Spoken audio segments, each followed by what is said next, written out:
Vivendo com Jesus, capítulo 7, Afonia espiritual. Mateus, capítulo 9, versículo 32 e seguintes. Convidando Mateus a segui-lo em clara manhã arrebatadora de luz, os fenômenos produzidos por Jesus sucediam-se como se uma sinfonia de bênçãos alcançasse as massas sofridas e desiludidas dos caminhos. Eles haviam esperado tanto por aquele momento. As notícias procediam de todo lado, trazidas pelos ventos anunciadores de esperanças. Fazia tempos que somente a dor era ouvida, na razão direta em que os socorros se tornavam escassos, quando não chegados. As sementes que foram atiradas ao solo da fé não conseguiram germinar, conforme seria de esperar-se, e uma terrível desolação tomava conta do povo abandonado de Israel.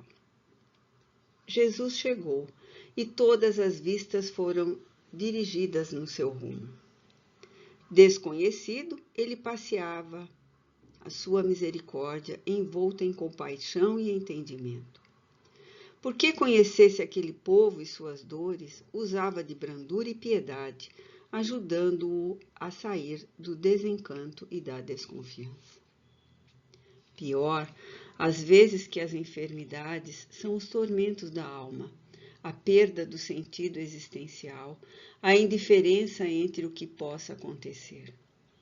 Essa era, pois, a paisagem moral que ele viera alterar, encementando amor nos corações e luz nas sombras densas da ignorância.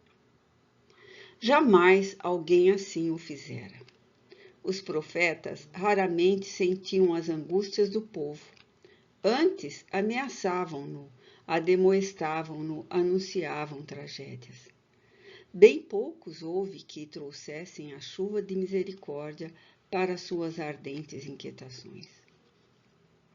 Ele, porém, por onde passava, deixava um rastro de estrelas iluminando a noite dos caminhos.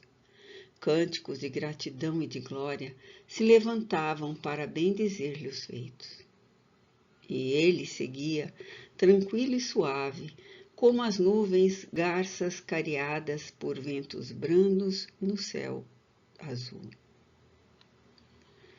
Não fazia muito, ele trouxera de volta ao turbilhão da vida física a menina tida por morta. A catalepsia condenava à sepultura, quando ele percebeu que ainda vivia e solicitou que todos saíssem do ambiente. Músicos, carpideiras, familiares e curiosos, chamando-a para que retornasse, o que aconteceu de imediato. Ainda não se haviam silenciado as vozes da alegria, quando ele libertou da treva os cegos que se lhe aproximaram, suplicando apoio. Antes mesmo que esses se dessem conta do ocorrido, recomendou-lhes que não dissessem nada a ninguém. Ele não necessitava de propaganda, e muito menos de reconhecimento humano. O perfume do amor impregna sem aguardar nada em troca. E ele era amor, que não seria amado, por mais que fizesse em favor de todos quantos lhe acercassem. Mas eles não o atenderam, e o seu júbilo era tal que narravam o acontecimento por toda parte, proclamando-lhe o feito incomum, jamais antes acontecido. Era natural que outros infelizes fossem-lhe trazidos pelo povo ávido de fenômenos e possuidor de necessidades incomuns.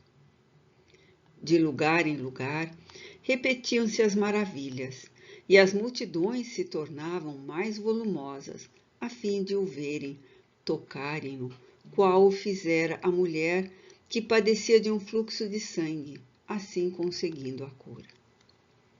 A sua havia sido a fé que transporta montanhas, e se tratava de uma estrangeira, mas que acreditara no seu poder. As sinfonias são peças muito complexas e ricas de melodias que se completam em favor da harmonia do conjunto.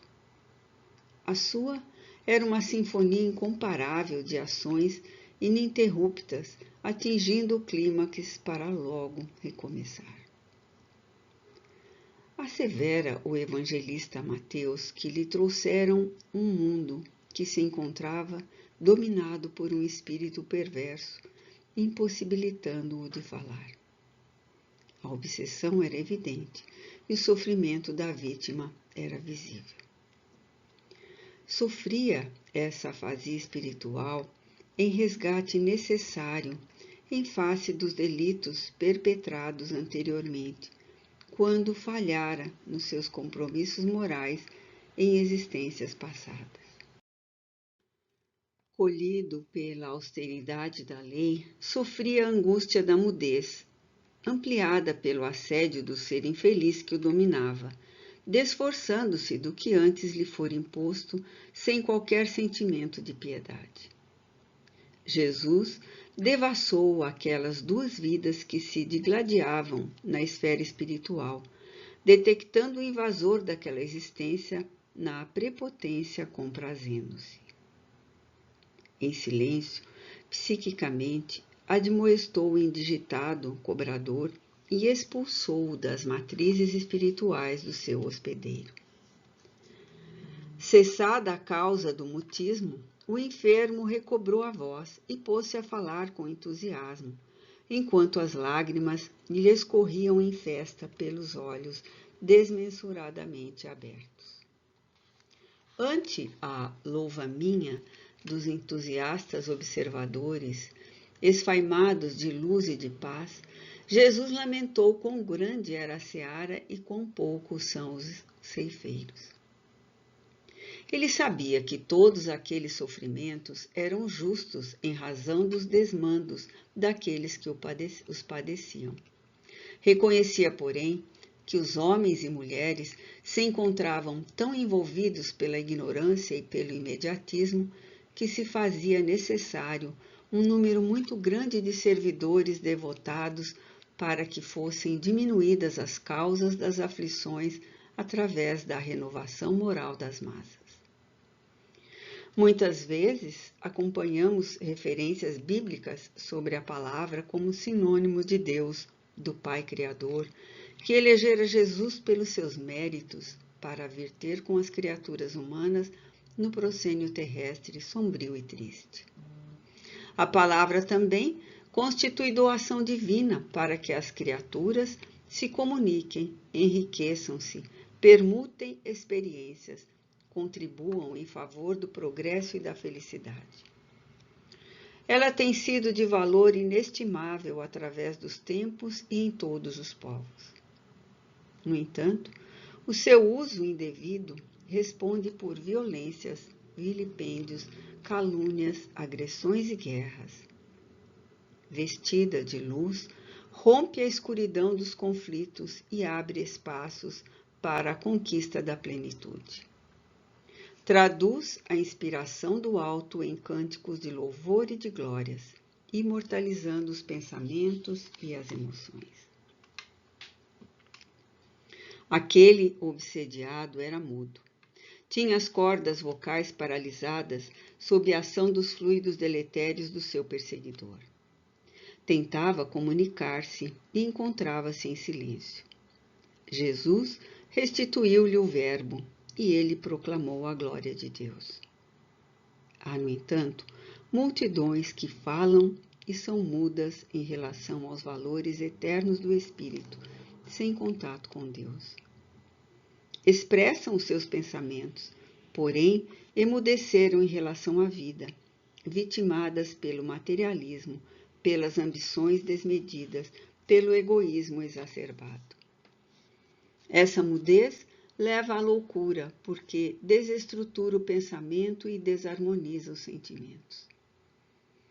São mudas, presunçosas e abarrotadas de palavras vazias que não têm som, porque estão adstritas às suas paixões, sem que possam alcançar os patamares superiores da vida, transformando-se em estrelas inapagáveis nos céus de outras existências.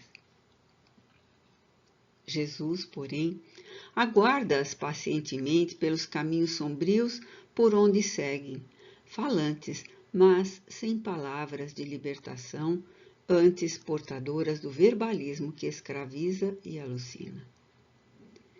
Esses pauradores mudos para as questões espirituais formam verdadeiras multidões sem rumo que um dia encontrarão Jesus, que os libertará das auto-obsessões, das obsessões produzidas por adversários inclementes que os aturdem, das desordens mentais em que se acertoram. Naquele dia trouxeram-lhe um mudo, que era atesanado por um espírito infeliz, e ele o libertou. Dia virá no qual os mudos falantes o encontrarão, e depois de curados passarão a falar sadiamente.